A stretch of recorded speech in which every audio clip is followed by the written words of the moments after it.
Vamos a resolver el problema número 1. Obtenemos los datos.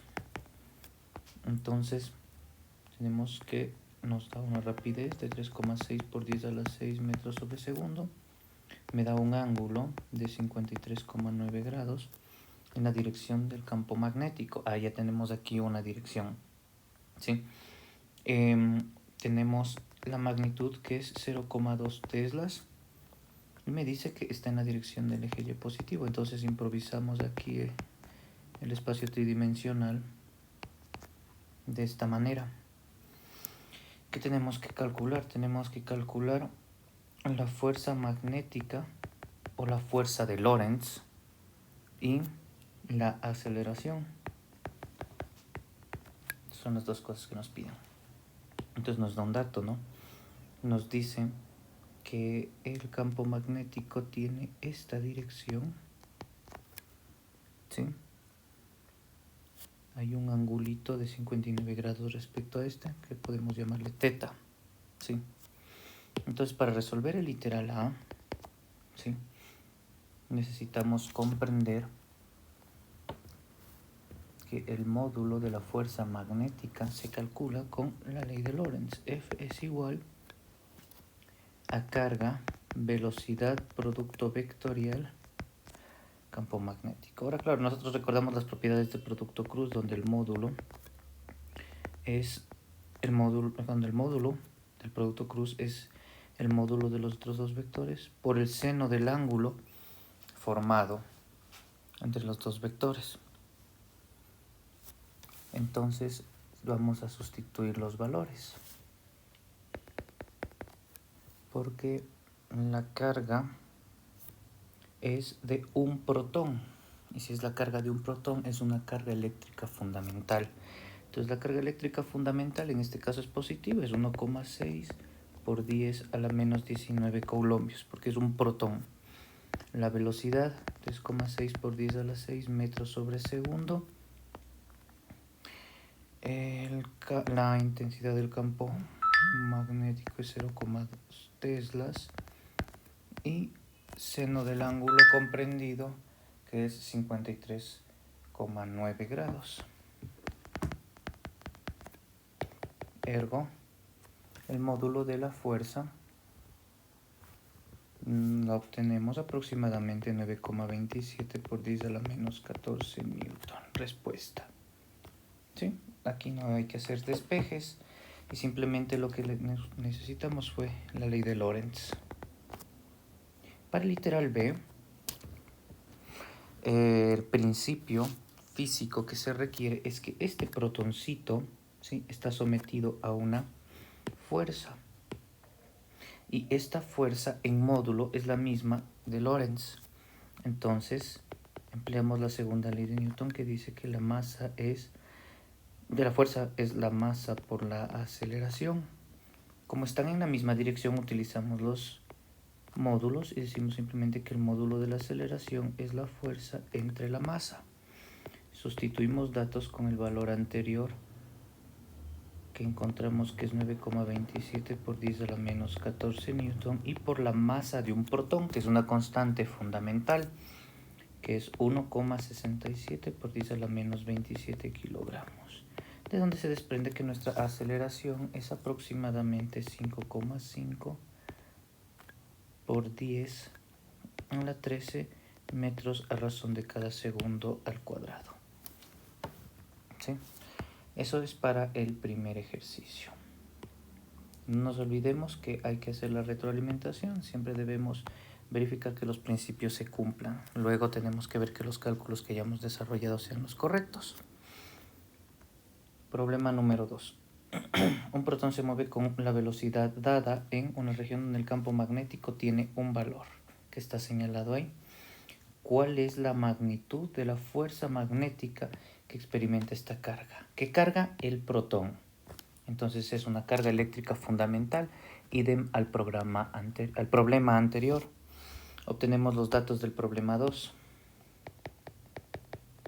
Los datos del problema 2 que me dicen que la carga del protón es 1,6 por 10 a la menos 19 coulombios, que es una carga eléctrica fundamental. la velocidad del protón en magnitud vectorial, ¿sí? 3 en I, menos 2 en J y 4 en K metros a razón de cada segundo. El campo magnético, también en forma vectorial, es 2 en I, 1 en J, menos 5 en K, esto en teslas.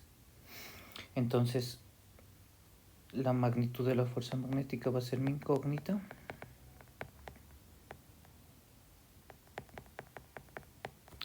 Y el principio que vamos a aplicar es el mismo anterior, la ley de Lorentz.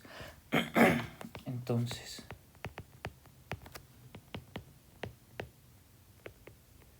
la ley de Lorentz, cuya solución me dice que la fuerza es la carga multiplicada por el producto cruz entre el vector de la velocidad y el campo magnético. Entonces, recomendación, hacerlo paso a paso. Primero, encontrar este producto cruz. ¿Por qué razón? Entonces, si nosotros analizamos, aplicamos la regla de la mano derecha en cualquier dirección que sea que esté el vector B. Y por acá pongamos el vector campo magnético. Entonces, cuando yo giro en este sentido, estoy estableciendo lo que es el producto vectorial, el producto cruz. El resultado va a ser un vector perpendicular a los otros dos, ¿sí? Entonces, en este caso, el vector perpendicular que quiero es el de la fuerza. Entonces, la fuerza va a ser perpendicular tanto al vector, hagámoslo un poquito más grande, va a ser perpendicular tanto al vector del campo magnético como al vector de la velocidad. Ese es el principio, ¿sí? Nosotros sabemos que esto es un vector cuyo unitario tiene el mismo unitario de la fuerza. El resultado también es directamente proporcional a la fuerza. ¿Y cuál es la constante de proporcionalidad? Es la carga. Efectuamos el valor, encontramos el producto vectorial B cruz B empleando el determinante y los menores. IJK 3 menos 2, 4. Nótese que por eso he optado por esta notación. Valga la redundancia. La notación me permite extraer rápido los valores en vez de estar escribiendo IJK cada rato. 2, 1 menos 5. Empleamos el método de los menores.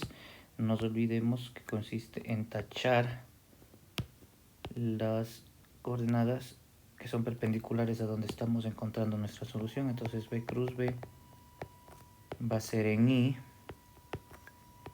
Y tenemos menos 2, 4, 1 menos 5.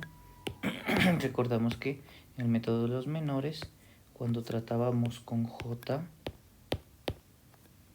el orden era positivo, negativo, positivo. Entonces en este caso aquí va a ser negativo. Esa era la regla de resolución por menores. Entonces solo en J va con signo menos. Y en cambio lo que se tacha en la fila y la columna de J me queda acá 3, 2, 4, menos 5 más K.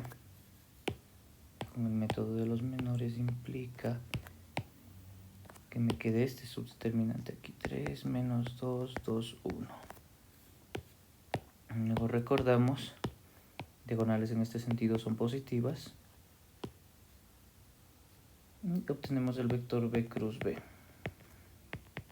Haciendo las operaciones, tal como está detallado en el PDF, encontramos que ese vector B cruz B va a ser 6 en I, 23 en J, 7 en K. En unidades de Newton sobre Coulombio, en este caso. Porque solo estamos encontrando B cruz B. Luego tenemos que para encontrar la fuerza hay que multiplicar la carga fundamental de ese protón y el vector que acabamos de encontrar. Entonces sería 1,6 por 10 a la menos 19 y multiplica 6, 23 y 7.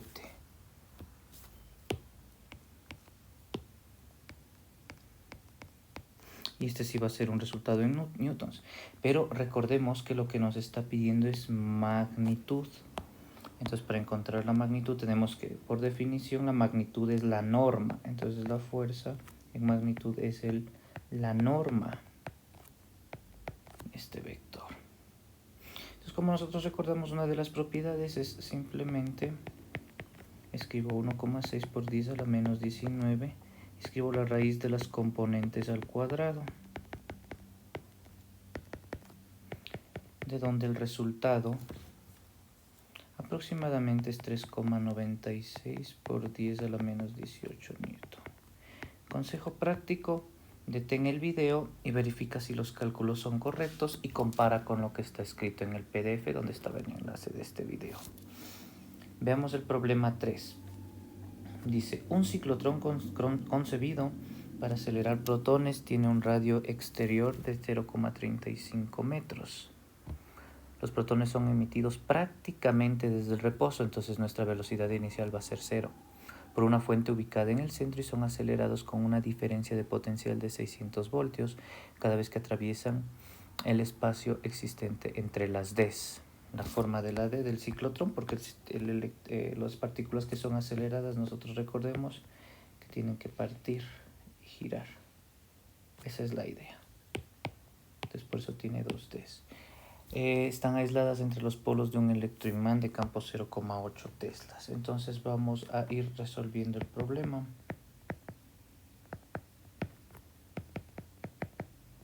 Entonces vamos poniendo nuestros datos, ¿no?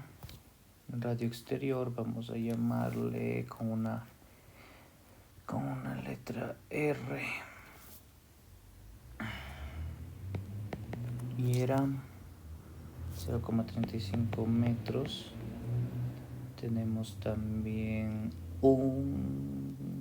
la carga del protón sería también. Sí, necesitamos la carga fundamental del protón porque vamos a acelerar protones, que son en realidad isótopos del hidrógeno. Sí, un protón es un isótopo del hidrógeno un ion del hidrógeno al que se le ha quitado el electrón. Y claro, si fuera deuterio, en cambio este es un protón y un neutrón, no nos sirve ese isótopo. Entonces sería solo el que tiene el protón. Eso como dato adicional, 1,6 por 10 a la menos 19 colombios. El campo magnético es 0,8 teslas. La masa del protón, otra constante fundamental que hay que saberse de memoria, 1,67 por 10 a la menos 27 kilogramos. Es de memoria para acelerar los cálculos. ¿Sí? Entonces vamos, literal A. Literal A me dice la frecuencia del ciclotrón para los protones. Entonces, la frecuencia de las ecuaciones del ciclotrón que tenemos es carga por campo magnético por 2pi la masa. Entonces, sustituyendo valores, tenemos que la carga es 1,6 por 10 a la menos 19 colombios por 0,8 teslas. Siempre hay que ver que las unidades sean consistentes. 2pi por 1,67 por 10 a la menos 27 kilogramos. Si las unidades son consistentes, la respuesta tiene que ser en hercios. Entonces la frecuencia que obtenemos es 1,2 por 10 a la 7 hercios. ¿Sí? Entonces están girando dentro del ciclotrón con una frecuencia de 1,2 por 10 a la 7 hercios. Ahora, claro, si está girando dentro de una circunferencia, entonces, sobre el perímetro de una circunferencia, entonces nosotros recordemos que hay una velocidad tangencial en todos los puntos, que es perpendicular al radio. Conceptos de movimiento circular. Entonces, claro, ¿con qué rapidez salen? Entonces, tenemos que pensar en términos de energías. Entonces, cada vez que gira va ganando ciertos niveles de energía. O sea, una vez gira y va aumentando su energía. ¿Cómo va aumentando esa energía? Entonces, cada paso, ¿sí?, va a aumentar Q veces el voltaje, ¿sí? Entonces, claro, ¿cómo está relacionado? está relacionado con las ecuaciones de energía. Entonces, la energía cinética por el inglés kinetics, que empieza con K, es un medio de la masa por la velocidad al cuadrado. ¿Sí? Dentro de las ecuaciones del ciclotrón, también el radio es masa por velocidad, por carga, campo magnético. Entonces, también recordamos que las ecuaciones del ciclotrón tenemos que la velocidad es la carga por el campo magnético por el radio entre la masa, en este caso la masa de un protón, ¿sí? Entonces, sustituyendo valores,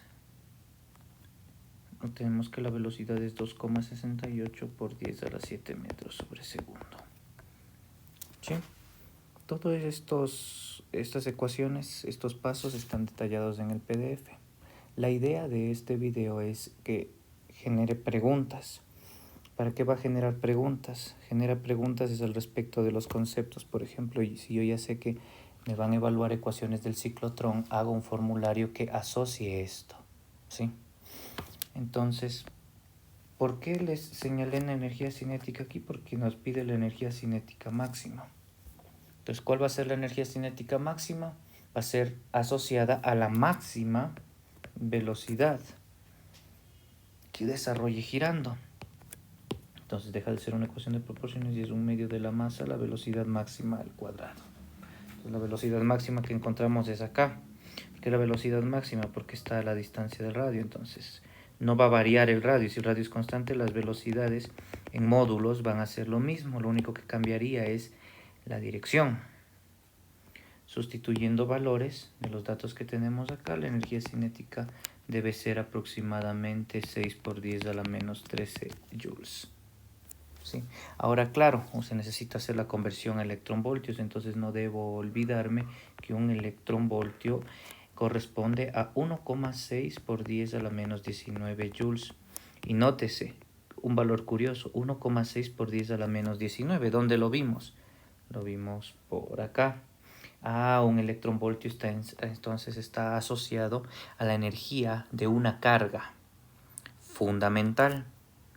Haciendo la transformación, decimos entonces que la energía cinética máxima que obtuvimos que 6 por 10 a la menos 13 joules por 1,6 por 10 a la menos 19 joules a razón de cada electronvoltio me tiene como resultado quedar 3,75 mega electronvoltios.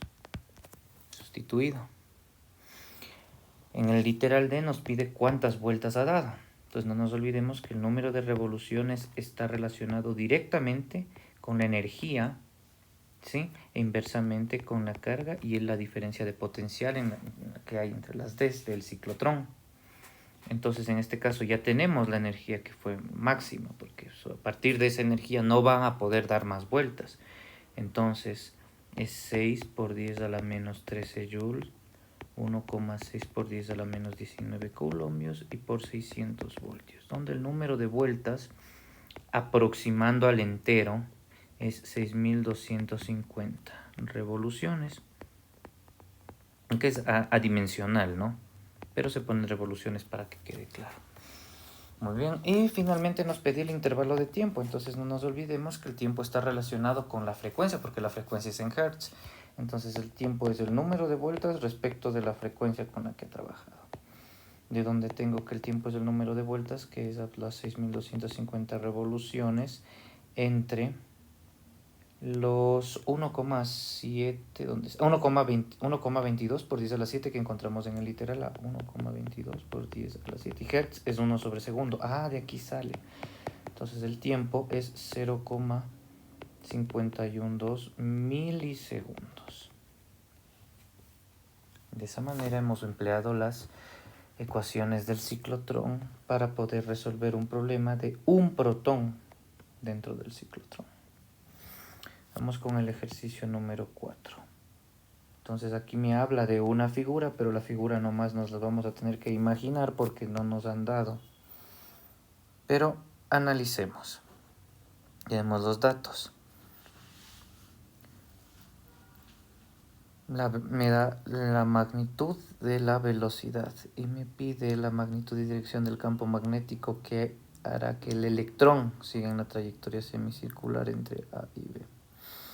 Ya, generalmente este es uno de los problemas clásicos y lo vamos a dibujar acá. Problema 4. Entonces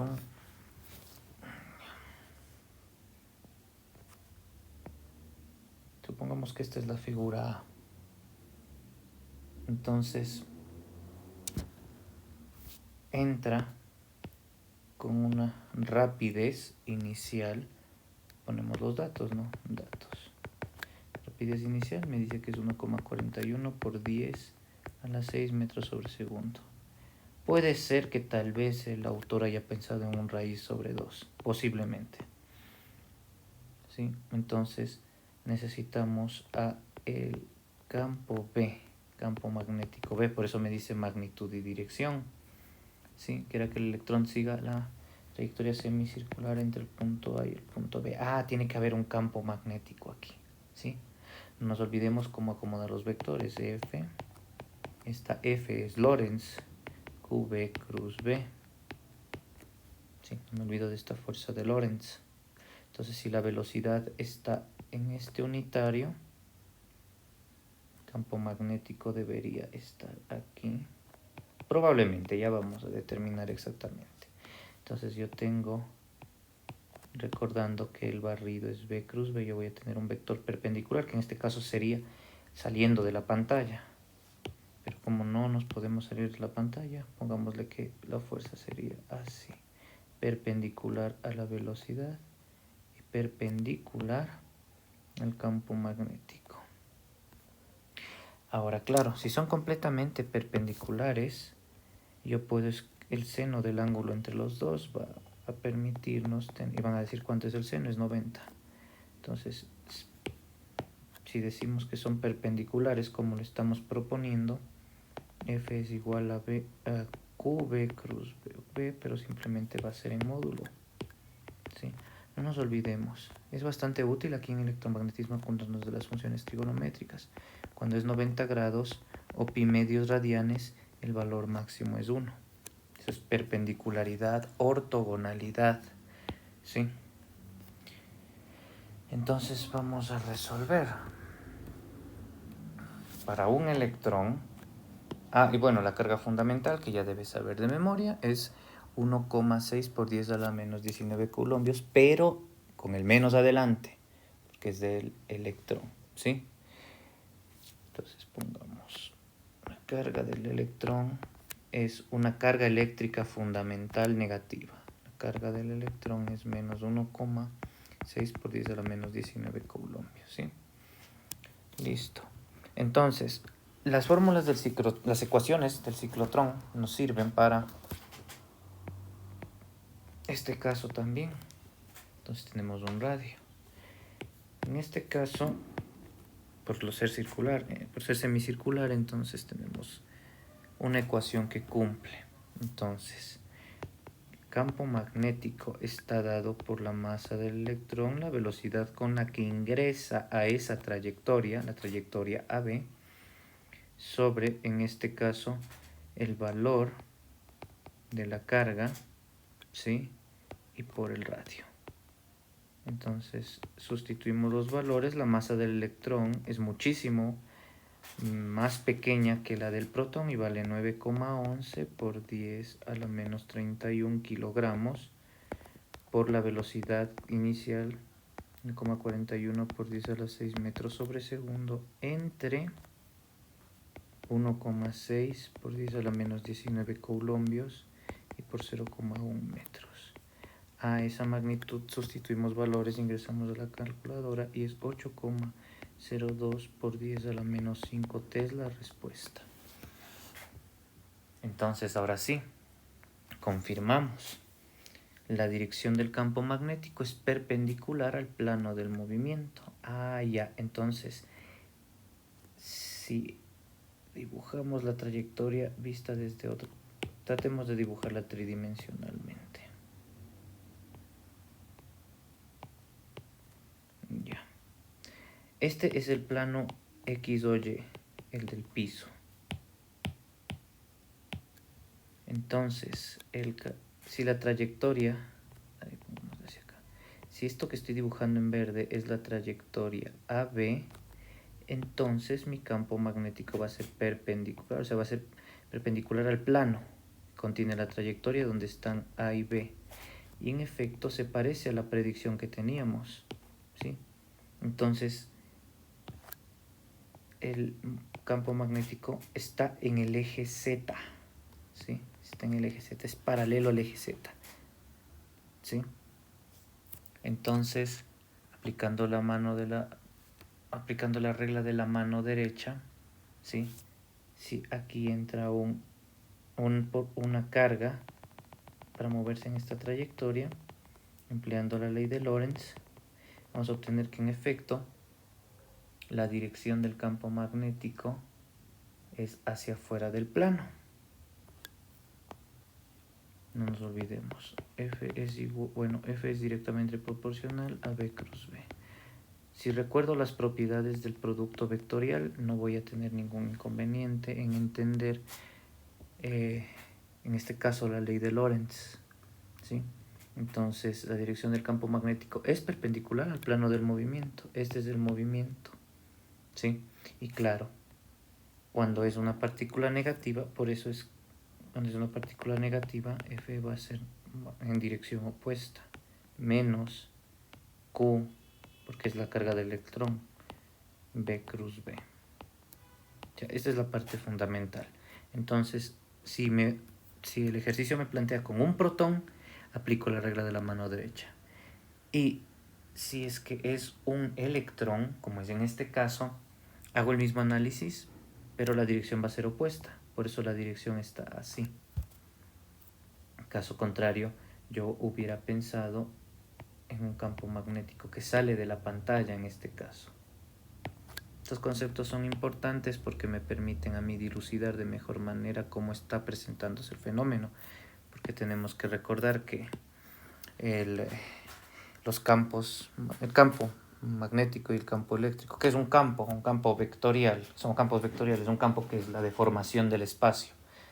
Y cómo entender, por ejemplo, es asociarlo a un campo gravitatorio, porque los planetas o sea, no son, pero tienden a ser esféricos, es porque la forma del campo gravitatorio es esférica, ¿sí? Pero no podemos ver, simplemente podemos percibir a través de los fenómenos cómo es la deformación de ese espacio.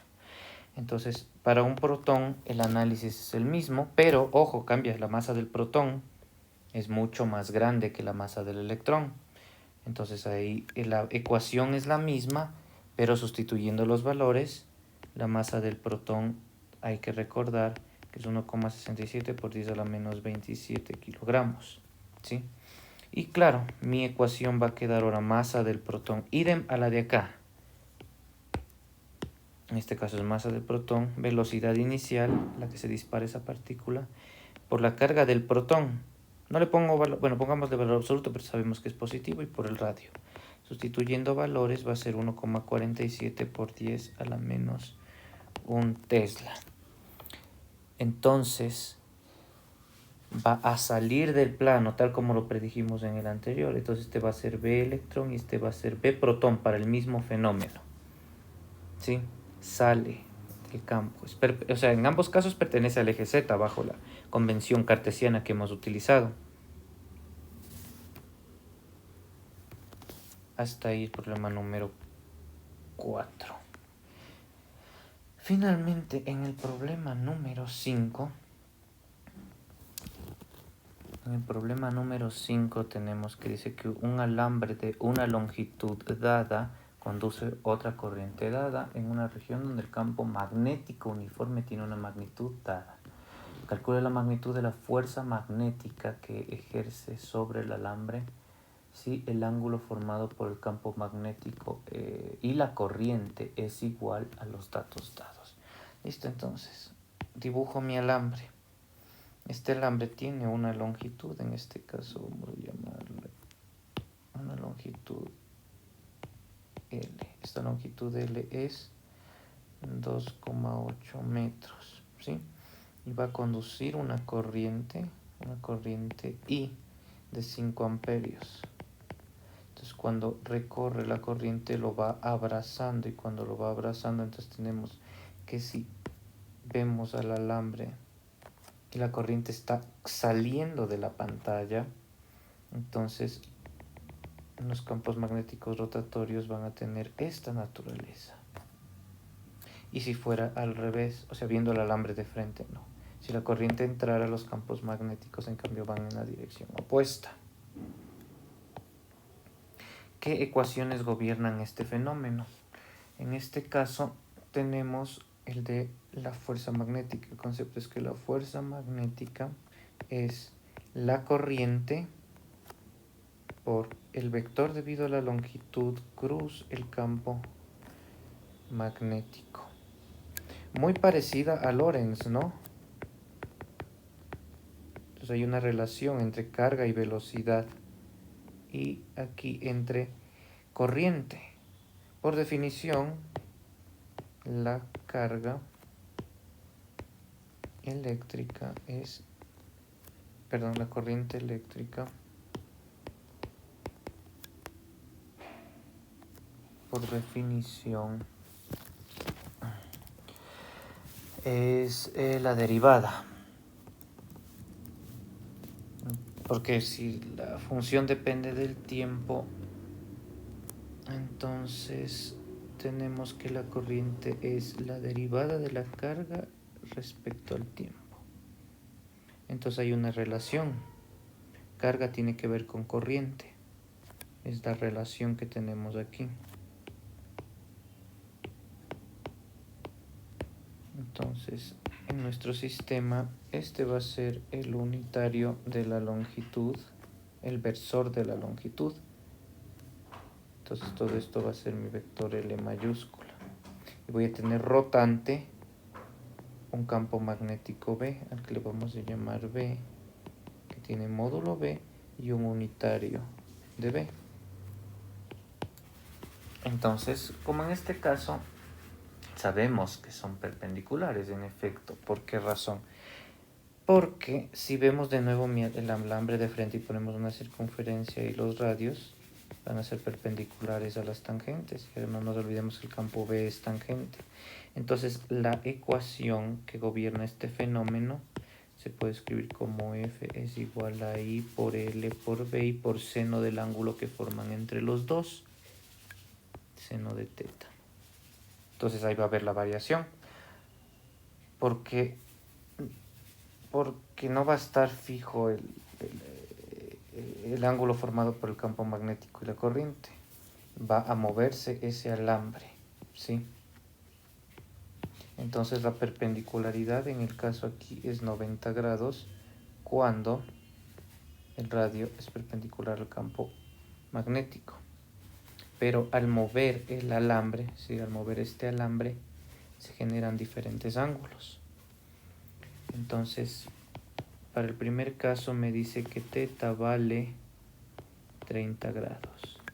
Entonces F es igual a I por L por B por seno de θ. F es igual a la corriente, que son 5 amperios. Tenemos que ver que las unidades sean las correctas. L es 2,8 metros, igual sistema internacional. B es 0,39 Tesla. Y en este caso va a ser seno de 30 grados, que es un medio. Entonces el primer valor de la fuerza para 30 grados es 2,73 newton. Entonces, sugerencia: en tu calculadora déjale estos valores memorizados y multiplicas por el seno del ángulo en que va variando. Cuando θ es 60 grados, que era literal B, la misma historia.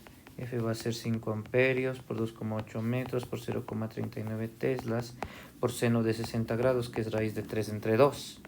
Entonces la fuerza en el siguiente caso va a ser 4,73 newton. E idem en todos los otros casos. Para 90 grados va a ser el valor máximo, porque la espira va a estar completamente perpendicular al plano del campo magnético. Entonces simplemente este valor sería la respuesta, porque seno de 90 es 1. Y 120 grados tiene que darme el valor negativo, no, perdón, a ver, 120 grados es positivo, no, estaba pensando en coseno, tiene que darme un valor mayor, ¿sí? Entonces, para teta igual 90 grados es el valor máximo que tiene en el primer cuadrante. Luego sigue incrementando por la función seno. Entonces en el siguiente caso es 5,46 newton y D va a ser con 120 grados. Ahora no nos olvidemos que seno es de esta forma. Entonces estamos analizando para 30, para 90, para 120. Entonces va a ir incrementando. Entonces como es incremental, en este caso la fuerza es 4,73 newton. ¿Sí? Entonces fíjense que si vamos analizando aquí, el máximo valor que tenemos es 5,46 newton. Luego acá va a ser 2,73 newton. Para 30 grados 2,73 newton. Y para 120 grados va a ser... no, perdón. 60 grados era, disculpen. 60 grados, para 60 grados ahí sí. 4,73 newton. Y para 120 grados 4,73 newton. ¿Sí? Entonces rectifiquemos los valores en donde había un error. En 5,46 en 90, 4,73. Ya, sí está correcto. Sí está correcto. Ya, entonces en este gráfico nosotros podemos darnos cuenta cómo va creciendo el campo magnético en función de cómo se inclina la espira. Entonces se podría hacer el gráfico del alambre y se podrían hacer diferentes planos, como si se tratara de un cilindro. Este es el caso de 90 grados, un cilindro completamente recto, pero si se inclina puede quedar estas figuras un poquito más caprichosas y la intensidad del campo magnético cambia su dirección.